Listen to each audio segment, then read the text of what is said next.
सैयदना अबू बकर सिद्दीक, ये मसला मैं अब छेड़ूंगा नहीं अपने इस मजमे में। हजरत फातिमा तो ज़हरा रज़ियल्लाहु ताला अन्हा के दरमियान क्या हुआ था, क्यों शक में डालते हो 1400 साल बाद आने वालों। हजरत फातिमा रसूल करीम सल्लल्लाहु अलैहि वसल्लम का बगीचा लेने गई थी जब हजरत अबू बकर खलीफा थे, जो बाग़े फदक था।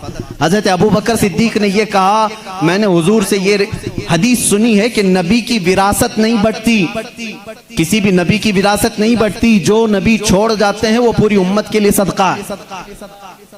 उन्होंने जो हदीस सुनी वो बयान कर, हजरत फातिमा रज़ियल्लाहु ताला अन्हा वापस आ गई। एक बागीचे को लेकर के दोनों के दरमियान बात।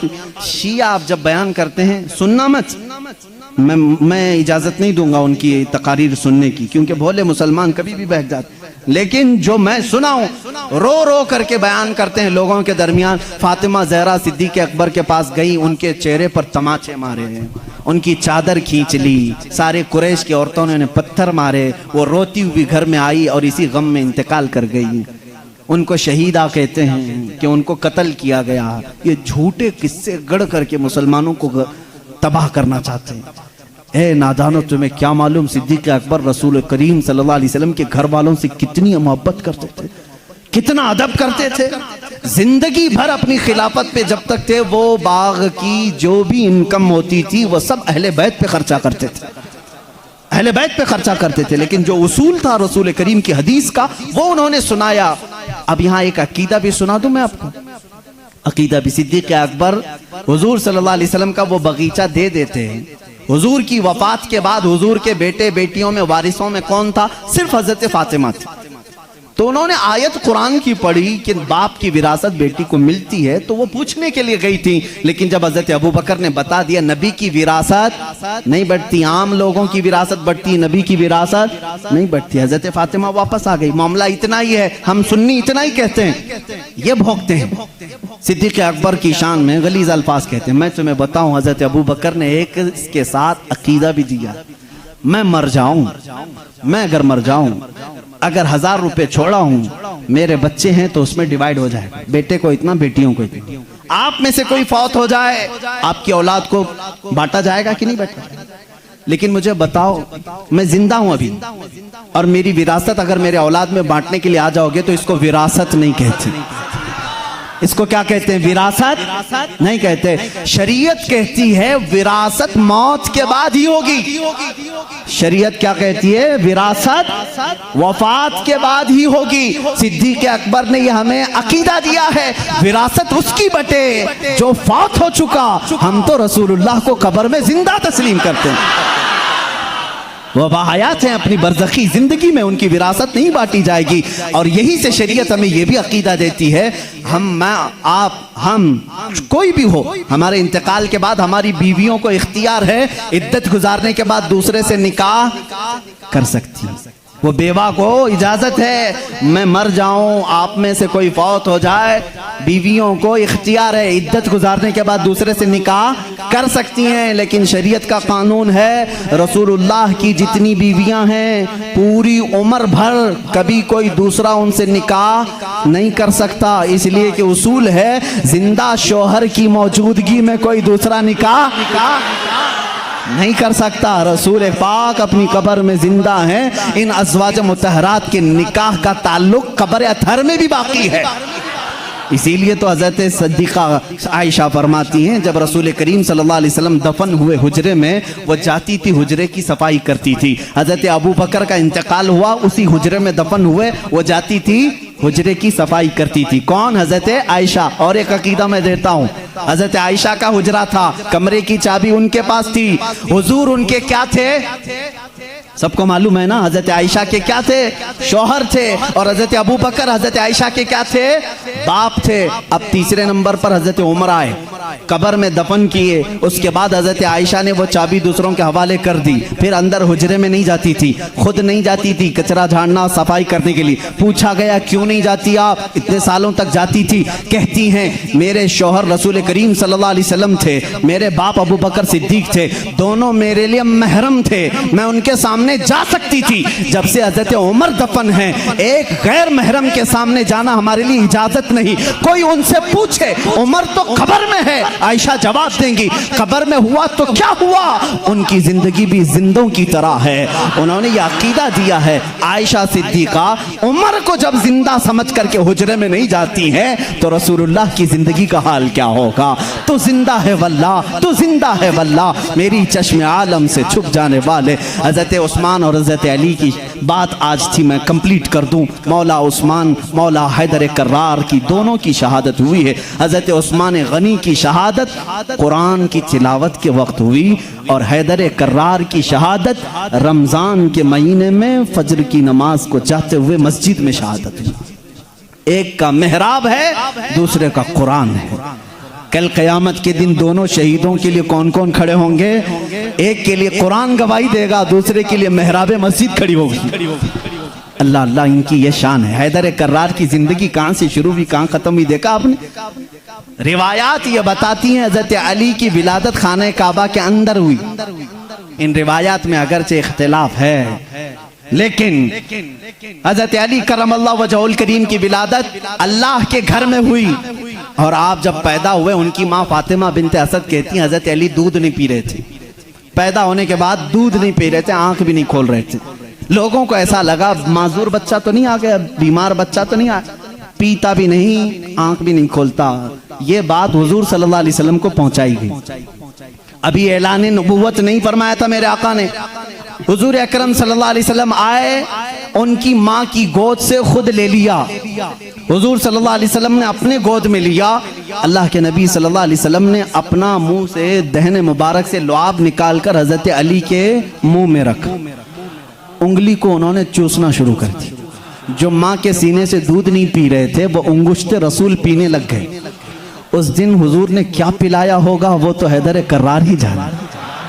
इसीलिए तो बाबुल इल्म कहा गया है। इसीलिए तो अली कहते हैं मैं सूरह फातिहा की तफसीर लिखूं तो 70 ऊंट बोझल होंगे। ये बरकत आई थी वो रसूल पाक की उंगली से, और चूसा तो पहली ग़िज़ा पेट में गई है रसूल पाक की उंगली से। और उसी वक्त थोड़ी ही देर के बाद आपने आंखें खोली। सबसे पहली जिंदगी में अगर किसी को आपने देखा तो चेहरे रसूल का, चेहरे रसूल। उसकी फजीलत हम क्या बयान करें। जो काबे में पैदा हुआ, पहली ग़िज़ा हुजूर की उंगुश्ते मुबारक चूसा और उसके बाद देखा भी जिंदगी में तो पहले चेहरे रसूल देखा। इब्तिदा जिसने जिंदगी की यहाँ से की है उसके मकाम को कौन पहचान सकता है, कौन जान सकता है। इसीलिए मेरे अजीज़ों, जब जिंदगी का खात्मा होना है, खात्मा होना है, रमज़ान का महीना है, रोज़ों के दिन हैं और फजर के वक्त हज़रत अली करमल्लाहु वजहुल करीम मस्जिद में आ चुके हैं, मस्जिद में आ चुके हैं। जाहिर सी बात है फजर का वक्त हुआ होगा तो रोज़ा भी होंगे, रोज़ा भी होंगे, नमाज का वक्त होगा। उसी वक्त एक अब्दुर्रहमान इब्न मुलजिम नाम का खारजी कुत्ता आपके पीठ के पीछे से वार किया और ज़ख्म इतना गहरा हो गया कि हज़रत अली करमल्लाहु वजहुल करीम के सीने के बाहर से वो खंजर बाहर आया। कुछ भी आपको पिलाया जाता तो जख्मों के रास्ते से बाहर निकल जाता था। इतनी खतरनाक किस्म का खंजर उसने मारा और मुसल्ले पर आप गिर पड़े थे। हज़रत अली करमल्लाहु वजहुल करीम की ज़िंदगी यहाँ से शुरू हुई। ए मुसलमानों, सोचो जिसकी इब्तिदा खाने काबा से हुई और इख्तिताम मेहराब मस्जिद में हुई, उस अली की नमाजों का हाल क्या होगा। इसीलिए तो ये बात आई कि जिसकी ज़िंदगी काबे से शुरू हुई और मेहराब मस्जिद में ख़त्म हुई। तवज्जो चाहता हूँ, जिसकी ज़िंदगी काबे से शुरू हुई, मेहराब मस्जिद में ख़त्म हुई। इसीलिए मौला भी ये नहीं चाहता था कि इस हैदर कर्रार की कभी नमाज कज़ा हो। एक बार रसूल पाक सल्लल्लाहु अलैहि वसल्लम उनके जानों पर सर रखकर सो रहे थे। असर की नमाज आपने नहीं पढ़ी थी, सूरज डूब गया था। जब मेरे आका बेदार हुए, रोने लगे। अली, जिंदगी में पहली है नमाज जो कज़ा हुई, मौला कैसे कज़ा होने दे। मेरे आका सल्लल्लाहु अलैहि वसल्लम को हुक्म हुआ आप चाहें तो पलटाएं। मेरे आका ने इशारा किया, ऐ सूरज पलट जा, किसी और के लिए नहीं, सिर्फ अली की असर की नमाज के लिए। सिर्फ अली की असर की नमाज के लिए, वो भी असर जो सबसे आला खतर की है। आला हजरत ने फरमाया है उन्हें जान वापस लौटा दी सिद्दीक़ अकबर को और इन्हें नमाज वापस लौटा दी। हुजूर अकरम सल्लल्लाहु अलैहि वसल्लम ने लौटाया, हजरत अली करमल्लाहु वजहुल करीम ने अपनी नमाज मुकम्मल की। सूरज अपने मामूल के मुताबिक वापस फिर गुरूब हुआ। पूछो इस आज सूरज से, आज तक है किसी ने तुझे गुरूब होने के बाद लौटा दिया हो, लौटाया हो? तारीख हमें बता दें, कभी इस सूरज को किसी ने पलटाया हो? नहीं मेरे अजीजों, नमरूद ने इब्राहिम अलैहिस्सलाम के साथ मुनाजरा किया था। इब्राहिम अलैहिस्सलाम ने उस वक्त उसको ये बात कही थी, मैं तो उस खुदा को मानता हूँ जो सूरज को मशरिक से निकालता है मगरिब में डुबाता है। ऐ नमरूद, तेरे पास सबसे बड़ी ताकत हो तो जरा सूरज को पीछे से लौटा के दिखा, मगरिब से, पश्चिम से, वेस्ट से निकाल करके दिखा। नमरूद नहीं कर सका। आज के जमाने के नमरूद को भी मैं कहता हूं, अमेरिका लौटा के दिखा, रशिया लौटा के दिखा, यूरोप लौटा के दिखा। मिसाइल बहुत बनाए, पेट्रोट मिसाइल, पता नहीं पूरी दुनिया को तबाह करने के आले तुम्हारे पास हैं, लौटा के दिखाओ।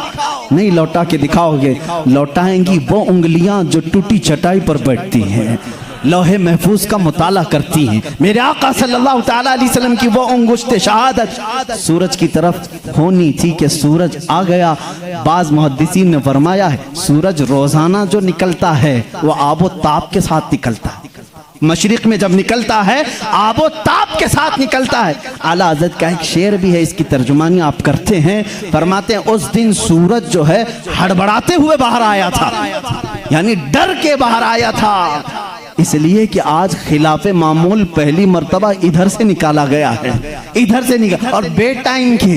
ये सारी फजीलत मेरे आका की है जरूर। उंगुश्त मुबारक उठी और सूरज पलट आया जरूर, लेकिन कभी ये नहीं देखा कि लौटाया किसके लिए गया था, किसके लिए? उसी अली करमल्लाहु वजहुल करीम के लिए। अल्लाह रब्बुल इज्जत ने उनकी नमाज को कज़ा होना गवारा नहीं फरमाया, इसलिए कि इनकी ज़िंदगी काबे से शुरू हुई है, मेहराब मस्जिद में ख़त्म हुई है। मुसलमानों, इनकी ज़िंदगी से इतना सीख जाओ कि हैदर कर्रार की नमाजें अल्लाह हमें अता कर दे। इसलिए कि जब वो नमाज में खड़े हो जाते तो ऐसा माँ हो जाते। एक बार आपकी पिंडली में तीर चुभ गया था, निकालने के लिए बड़ी तकलीफ थी, गोश्त साथ में आ सकता था, लोग निकालने जाते, आपको दर्द होता। लोगों ने फैसला किया जब अली नमाज में हो तो निकाल लिया जाए, अली नमाज में हो तो निकाल लिया जाए। हजरत अली नमाज के लिए खड़े हुए, लोगों ने खींच करके तीर निकाल लिया, उसके साथ गोश्त लग करके बाहर आया। आपने नमाज नहीं तोड़ी, पूरी नमाज मुकम्मल हो गई। सलाम फेरने के बाद अपने पैर पर हाथ रख करके पूछ रहे हैं तीर कब निकाला, तीर कब निकला? मुझे पता ही नहीं चला, इसलिए कि मैं मेरे रब्बे जुल जलाल की बारगाह में था। वो नमाज में महवियत थी, नमाज में गर्क होने की शान थी मौला अली करमल्लाहु वजहुल करीम की। ऐ मुसलमानों, आज अगर हमारा नौजवान गर्क है किसी में तो गेम में है, गेम में डूबा हुआ है, नमाजों में नहीं। नमाजें तो यहाँ हिसाब किताब के लिए लोग बांध लेते हैं, दुकान में कितना हुआ था, कुछ भूला हो तो नमाज पढ़ने आ जाए। माअज़ल्लाहि रब्बिल आलमीन, कितनों की नमाजें सिर्फ वसवसों में पूरी हो जाती हैं। अली की नमाज वो है कि जिसमें तीर चुबा हुआ निकाल लिया जाए तो उन्हें पता भी नहीं चले। हैदर कर्रार रज़ी अल्लाह तआला अन्हु के वास्ते से मैं आज दावत दूंगा हर नौजवान को, दो चीजें आज लेकर के जाओ, एक हयाए उस्मान और एक हैदर कर्रार की ताकत और कुव्वत। तुम बुज़दिल न बनना, तुम शुजाअत वाले मर्द बनो, शुजाअत वाले मर्द बनो। अपनी ताकत को किसी पर फालतू में घोंसा लगाने के लिए यूज ना करना, अपनी ताकत जमा करके रखो, इंशाअल्लाह काम आएगी, इंशाअल्लाह काम आएगी। ताकत बनाओ ऐ नौजवानों, अपने जिस्म को अच्छा करो। जो जिम करते हैं मैं उनके लिए भी कुछ गलत बात नहीं करता, अच्छी बात है, फिट रहो, ताकत बनाओ, कुव्वत बनाओ, वक्त पर इसका इस्तेमाल करो, वक्त पर इस्तेमाल करो। गरीबों पर नहीं, मजदूरों पर नहीं, मजलूमों पर नहीं, जालिमों के खिलाफ पंजा आजमाई करना हमें हैदर कर्रार ने सिखाया है। जो रसूल करीम सल्लल्लाहु अलैहि वसल्लम के खिलाफ आए, हम अपनी ताकत का इस्तेमाल कर सकते हैं। ये सेल्फ डिफेंस की बात मैं कर रहा हूँ, कहीं अटैक करने की बात नहीं। मेरी बातें बहुत जल्दी लोग नोट कर लेते हैं। मैं उनसे कहता हूँ डरो मत, अभी मैंने ऐलान जंग किया नहीं है, मैंने किसी को जंग में जाने का ऐलान नहीं किया है। मैं नौजवानों को, बच्चों को तरबियत ये देना चाहता हूँ, अपनी ताकत संभालो और अपनी ताकत को नाहक वेस्ट मत करो, बर्बाद मत करो गुनाहों के अड्डों पर अपनी अय्याशी के लिए। मैं उन बच्चों को देख करके सहम जाता हूँ जो जान की परवाह किए बगैर बाइक उड़ाते रहते हैं, बाइक राइडिंग में स्टंट करके चंद लोगों की वाहवाही लेने के लिए जान का खतरा मोल लेते हैं। मिला क्या तुमको? चंद सिक्के मिले होंगे, कुछ लोगों ने वाह वाह कहा होगा, भाई भाई कहा होगा तुम्हें। इतनी लालच में तुम अपनी जान दांव पर लगा देते हो। अली करमल्लाहु वजहुल करीम की बात देखो, अल्लाह अल्लाह, यहां अगर जान कहीं लगा सकते हो तो जब नबी हिजरत कर रहे हो बिस्तर रसूल पर सो करके लगाया था। हुजूर हिजरत के लिए जा रहे हैं, मक्का से छोड़कर मदीना, बाहर पूरे कत्ल करने के लिए लोग खड़े हैं। हजरत अली को भी मालूम था। हुजूर ने क्या कहा? अली मेरे बिस्तर पे तुम सो।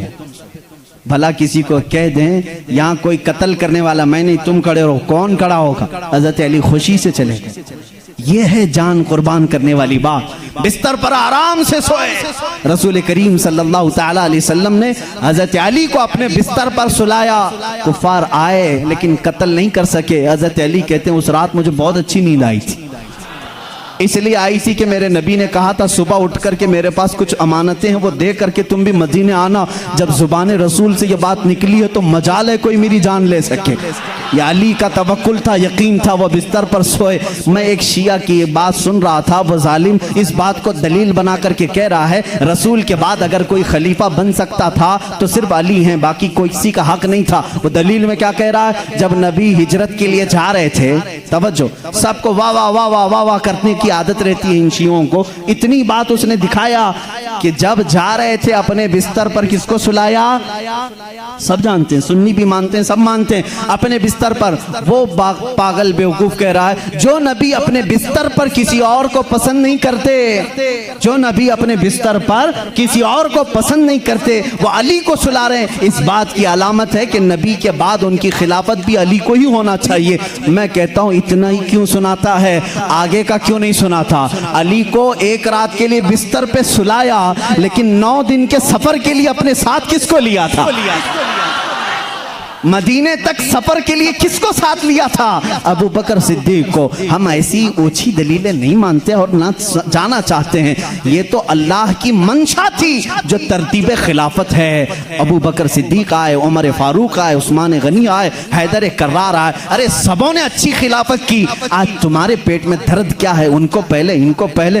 तुम्हारे सोचने से अब वो खिलाफत बदलेगी नहीं, जो हो गई हो गई। उससे किसी का नुकसान हुआ इस्लाम में?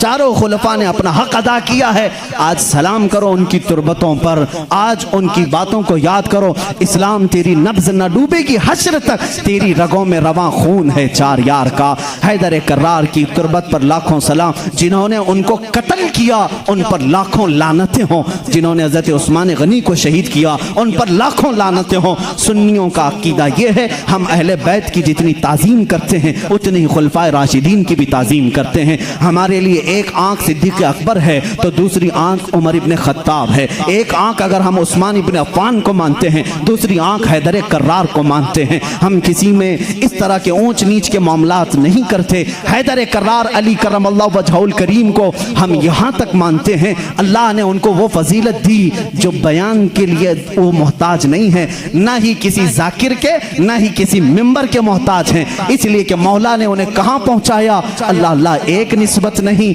2 निस्बत नहीं, 3 निस्बत नहीं, हजारों निस्बतें उनकी एक जात में जमा हैं।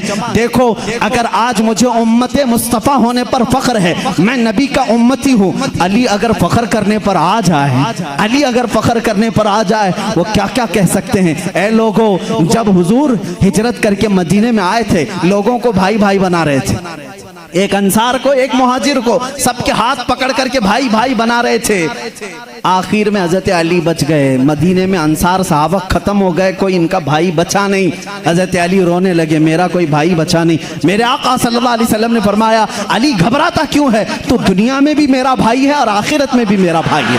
जिसको रसूलुल्लाह का भाई होने का शरफ हासिल है वो ये कह सकता है रिश्ते में भी भाई हो, नबी की जुबान पर भी भाई हो। और अल्लाह के नबी ने अपनी सबसे ज्यादा प्यारी बेटी जो जन्नती खवातीन की सरदार है वो अली के निकाह में दे दिया। और इतना ही नहीं, मेरे आका ने जिनको फरमा दिया अल हसन वल हुसैन सैयदा शबाबी अहलिल जन्ना, हसन और हुसैन तमाम जन्नती जवानों के सरदार हैं। अल्लाह अल्लाह, वो फजीलत के हामिल वो दोनों शहजादे खूने अली से पैदा हुए हैं। और रसूल करीम के दामाद होने का शरफ, भाई होने का शरफ, फातिमा जहरा के शोहर होने का शरफ, हसनैन करीमैन के बाप होने का शरफ। इतना ही नहीं, सिलसिला कादरिया के बानी होने का शरफ, सिलसिला सहरवर्दिया के बानी होने का शरफ, सिलसिला चिश्तिया के बानी होने का शरफ, बल्कि कुल जहां में विलायत अगर तकसीम हुई है तो हैदर कर्रार के कदमों से तकसीम हुई है। वहीं से गौस भी हैं, वहीं से ख्वाजा भी हैं, वहीं से हैदर कर्रार की ज़ात से ही हर कुतुब है, हर नुजबा में से, शुरफा में से, कुतबा में से, औताद में से, सारे औलिया की सिफत अली के बाद ये है। ये सुन्नी फजीलत बयान करते हैं। सुन्नी अली की फजीलत जब बयान करते हैं तो यही कहते हैं हम बाद में हैं, अली का मकाम पहले है। हम सारी चीज़ों से अली करमल्लाहु वजहुल करीम को अफजल व आला मानते हैं। आखिरी जुमला ये है, जहाँ सब की फजीलतें पहुँचती हैं वहाँ से फजीलत अली शुरू होती है। लेकिन साथ ही हम दीगर खुलफा की भी फजीलत को तस्लीम करते हैं। ए मुसलमानों, दुआ करो अल्लाह की बारगाह में, मौला जब तक तू जिंदा रखे हम में से इन चारों खुलफाए राशिदीन की मोहब्बत में जीते मरने की तौफीक अता कर दे। ए करीम खुदा, इनमें से किसी की हमसे गुस्ताखी ना होने पाए, किसी की तौहीन ना होने पाए, किसी की बेहुरमती ना होने पाए। ए मौला करीम, जो इनका मुखालिफ हो उसकी जुबानों को तू खींच ले। ए मौला, उन पर तू लानत फरमा। जो रसूल के जानिसारों का दुश्मन हो मौला, तू उसे दुनिया में भी और आखिरत में रुस्वा उठा। ए मौला, हम दुनिया में उनका वसीला लेते हैं, क़यामत के दिन भी उस मजमे में हमारा हशर फरमा जिस मजमे में सिद्दीक हो, फारूक हो, उस्मान हो, हैदर कर्रार हो, रिदवानुल्लाहि अलैहिम अजमाइन। इसलिए कि हम रसूलुल्लाह के, जन्नत रसूलुल्लाह की। व आखिरु दावाना अनिल हम्दुलिल्लाहि रब्बिल आलमीन।